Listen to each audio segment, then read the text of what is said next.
Bonsoir à tous, merci de choisir France 3 à l'heure de 19h, 100% Bourgogne. Après ces petites contrariétés, soyons zen. L'humain au cœur des soins, c'est le thème du 8e congrès européen du toucher-massage à Dijon jusqu'à demain, organisé par l'une des plus anciennes écoles françaises dans ce domaine. Michel Gillot, Christophe Gaillard.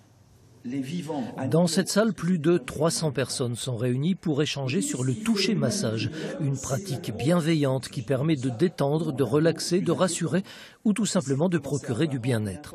L'essentiel de l'assistance est composé d'infirmières et d'aides-soignantes.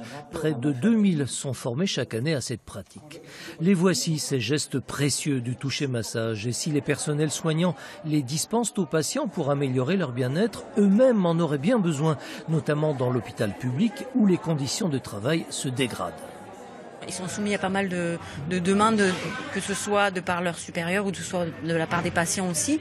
Et c'est vrai que leur position est plutôt assez inconfortable parce qu'effectivement, il faut qu'ils répondent pas mal aux besoins en temps. Et c'est vrai que le toucher-massage permet justement d'offrir une autre façon d'être présent envers le patient, mais aussi envers ses propres collègues. Cet homme est l'un des pionniers de cette pratique. Joël Savatowski a fondé son école du toucher-massage à Dijon il y a 32 ans. Ce que je proposais, c'est des choses très simples.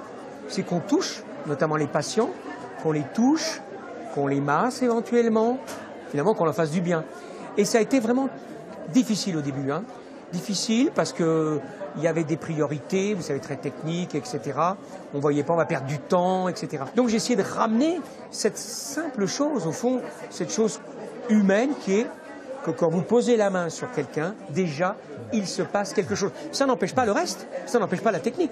Durant 2 jours, 24 conférenciers vont se succéder pour aborder la dimension relationnelle du soin que symbolise parfaitement le toucher-massage. Une dimension qui pourtant est encore loin de s'imposer partout comme une évidence.